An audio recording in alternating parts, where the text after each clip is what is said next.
What's going on, everyone? My name's Obi and welcome back to Courtside Financial, the podcast where we talk about the business moves that matter.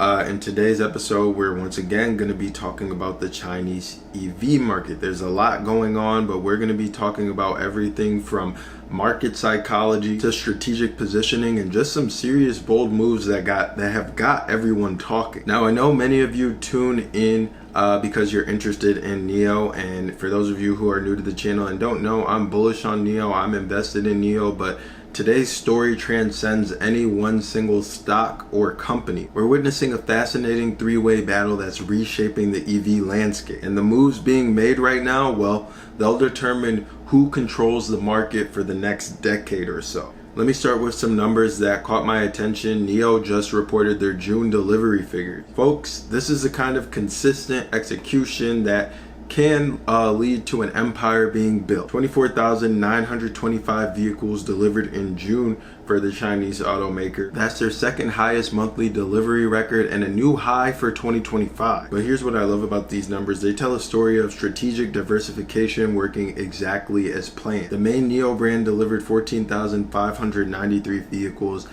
Yeah, that's down 31% year over year. But before you panic, there's some context that needs to be understood. They just launched updated versions of several of their vehicles in May. When you're refreshing your entire lineup, you're expected to experience some temporary disruption. But the real story is in the sub-brands. Onvo delivered 6,400 vehicles targeting the more essential family market. And here's the kicker, Firefly, their newest brand, just launched in April, delivering 3,932 vehicles in June. That's a company going from zero to nearly 4,000 vehicles in just 2 months. For Q2, NIO Inc. hit 72,056 vehicles, right in their guidance of 72K to 75K. So folks, this is exactly what systematic scaling should look like, in my opinion. Now, here's the challenge. NIO's management is still saying that they're confident about doubling their 2024 figures. So that means hitting 443,940 vehicles delivered for 2025. With just over 114,000 delivered in the first half, that means that they're going to have to average 55,000 vehicles delivered monthly to attain their goal. That's ambitious, folks, really ambitious, but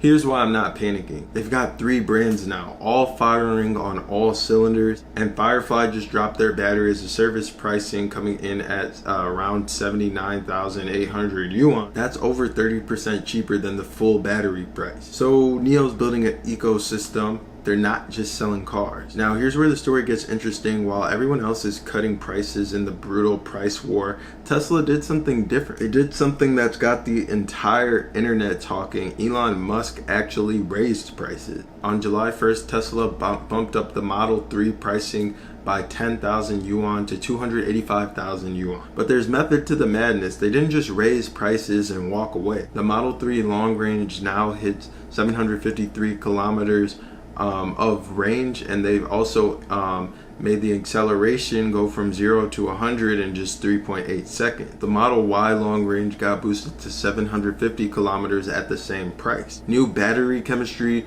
better durability. This is definitely a premium positioning play from the electric vehicle giant that we know as Tesla. And here's the marketing genius. Place your order before July 31st. You get 5 years, 0% interest financing, 8,000 yuan insurance subsidy, 8,000 yuan paint credit, and a free 31-kilometer range upgrade. Plus, if you get referred by another Tesla owner, you get premium paint colors for free. This move had Tesla trending on 2 separate hot search lists. But the question that everyone's asking, and you're probably asking, is why now? So to understand Tesla's move, we need to understand what Xiaomi's doing to the market. Yes, we're talking about Xiaomi again for the 3rd video in a row, I believe. Li Jun didn't just enter the EV space, he declared war on Tesla specifically. The Xiaomi SU7 has been consecutively outselling the Tesla Model 3 for months. And in March, it was at the top of its list in its class with 29,244 units sold. Then came the YU7 launch, and this is where it gets crazy because and we talked about this before, but in just 1 hour, they were able to match Tesla's Model Y's monthly order value. But here's the plot twist. success became Xiaomi's biggest problem. Standard YU7 orders are looking at over 50 weeks delivery time. I think 53 to 56 weeks delivery time. That's over a year, and even their highest version, the Max, needs 33 to 36 weeks for delivery. And this is where it got really interesting. NIO and other competitors started offering to reimburse Xiaomi customers for their 5,000 yuan deposit if they switched over to their brand. So if you say, hey, I don't want a Xiaomi anymore, I want to go buy a NIO ES6 instead because Xiaomi's taking too long, but I've already paid Xiaomi 5K for my deposit, companies are actually are saying, hey, we'll give it back, just buy from us. So it's pretty simple business. Why wait a year when you could drive off with something that is pretty cutting edge tech and going to give you what you were looking for as far as EV probably today? This three-way dynamic reveals something crucial about where the EV market is headed. Tesla's raising prices because they can afford to be selective. Their brand still commands premium positioning, but they're also feeling the pressure from below. NIO's playing the brand game with their three-brand strategy. They're not trying to win every battle, they're trying to control the market segment. Premium with NIO, family with Onvo, and entry level with Firefly. It's the General Motors playbook for the EV era. Xiaomi proved that tech companies can absolutely disrupt automotive, but they also proved that execution at scale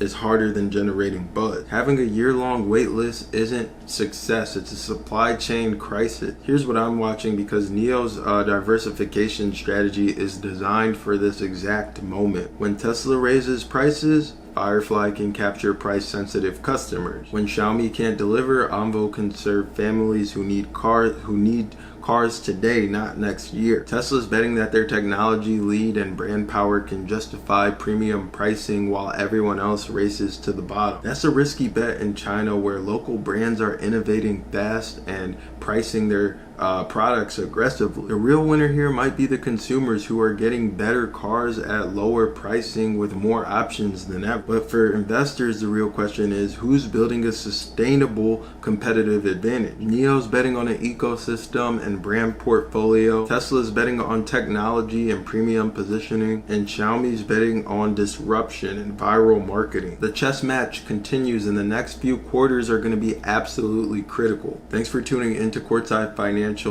I'm Obi, and remember that in markets like these, it's not about picking winners and losers. It's about understanding the games being played and seeing the board at a higher level. That's it for today's episode. I'll catch you guys in the next episode. I hope you found this enjoyable, insightful, at the very least entertaining. Thanks for tuning in. Again, Obi signing off. Goodbye.